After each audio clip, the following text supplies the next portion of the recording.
Olá, gostaria de falar nesta manhã sobre por que Deus mandou destruir a nação dos cananeus. Porque também, mais adiante na história, Deus permitiu a destruição de Israel. Bom, falando primeiramente dos cananeus. Deus, quando permitiu, e na verdade Deus levantou o povo de Israel para exercer juízo sobre a nação dos cananeus, porque os cananeus eram injustos, malignos, perversos. Deus deu muito tempo para eles se arrependerem e eles não se arrependeram. Ainda em Gênesis capítulo 15, versículo 16, Deus diz assim, falando para Abraão, falando para Abraão, fazendo promessas para ele, para sua geração futura, diz assim: na quarta geração tornará para cá, quer dizer, sua geração de Abraão tornaria para lá. Estava falando em Canaã, já Abraão estava em Canaã. Então, na quarta geração tornará para cá, porque a medida da injustiça dos amorreus, que eram os cananeus, não está ainda cheia. Quer dizer, Deus estava esperando a injustiça chegar na medida certa. E veja o que Deus disse para Abraão na quarta geração, na verdade, 430 anos depois, né? Que isso aconteceu, 400 anos depois, isso aconteceu. Que a geração de Abraão saiu do Egito e foi para Canaã.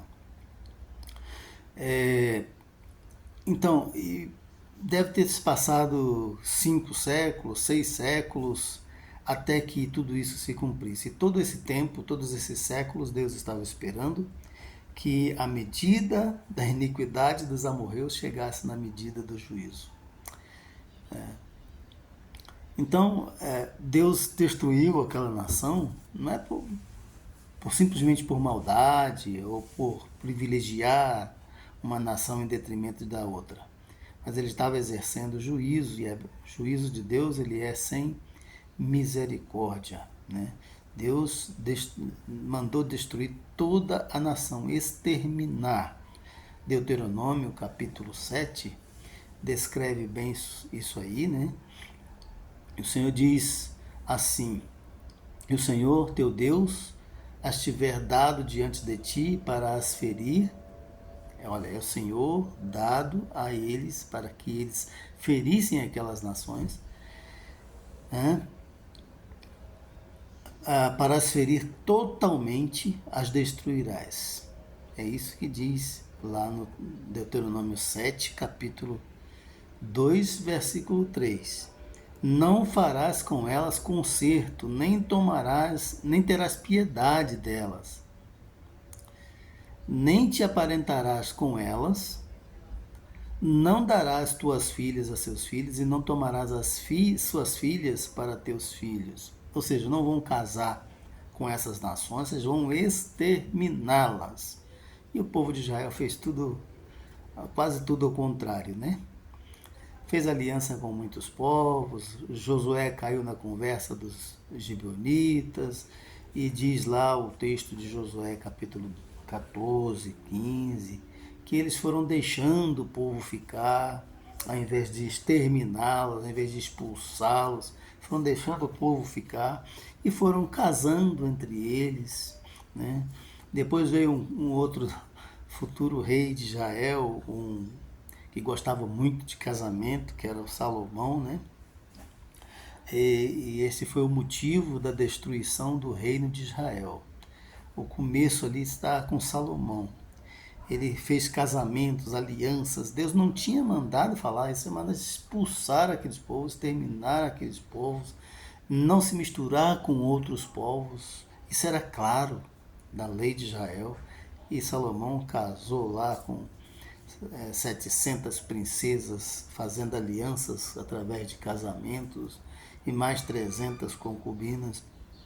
Então, diz o texto que isso fez com que essas mulheres pervertessem, que eram estrangeiras, pervertessem o coração de Salomão já na sua velhice, para que ele construir altares a outros deuses, chegaram ao absurdo de oferecer seus filhos para serem queimados a Moloque, né?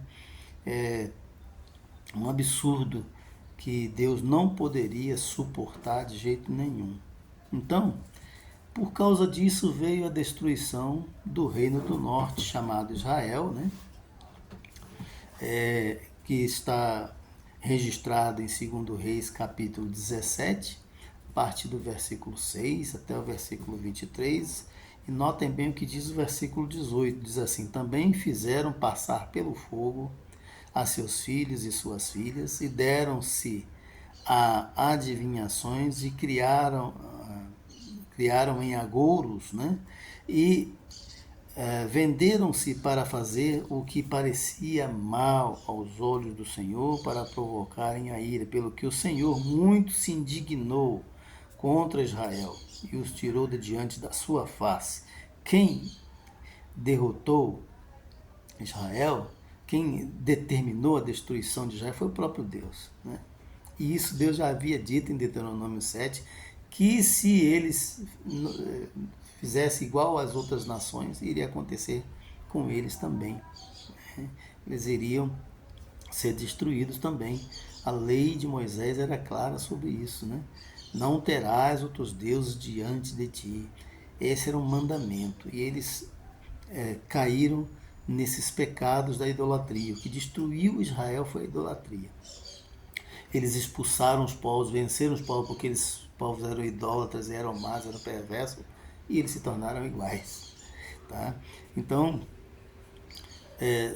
com isso, Deus destruiu o reino do norte, chamado Israel, e posteriormente também o reino do sul foi pelo mesmo caminho, foi para o cativeiro babilônico, pela misericórdia de Deus sobrou um resto do povo, porque essa também era a palavra do Senhor: conservarei um resto. Para que o resto?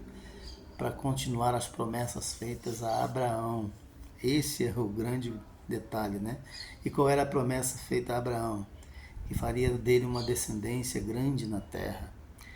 E através de Jesus, Deus cumpriu essas promessas feitas a Abraão. Então, a destruição dos povos vem por causa da idolatria, porque resolvem criar deuses para si, estabelecer deuses que Deus claramente diz: não existe outros deuses, eu sou o único Senhor. Adorarás o Senhor teu Deus de todo o teu coração, de toda a tua alma, de todo o teu entendimento.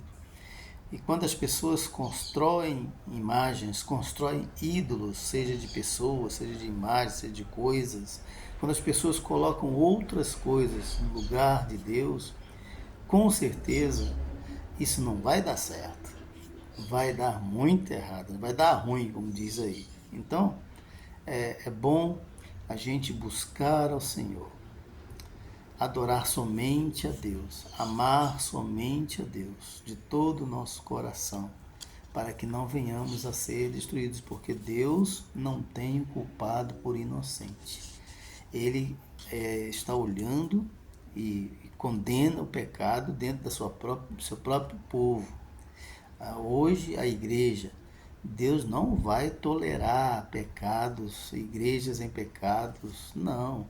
Você olha, por exemplo, nas cartas ao Apocalipse, 7 cartas, né? Então ali tem igreja que eram fervorosa, sincera, verdadeira. Você tem igreja que era fraca, mais ou menos, né? Não era quente nem fria. Você tem lá a igreja que Jesus nem estava dentro, estava fora, dizendo: eis que estou à porta e bato, né? Se alguém abrir, eu entrarei, cearei com ele e ele comigo. Então tinha igreja de todo tipo. Jesus diz lá claramente às igrejas: se arrependam, senão removerei o seu candeeiro. O que é remover o candeeiro? É remover a igreja, acabar com a igreja.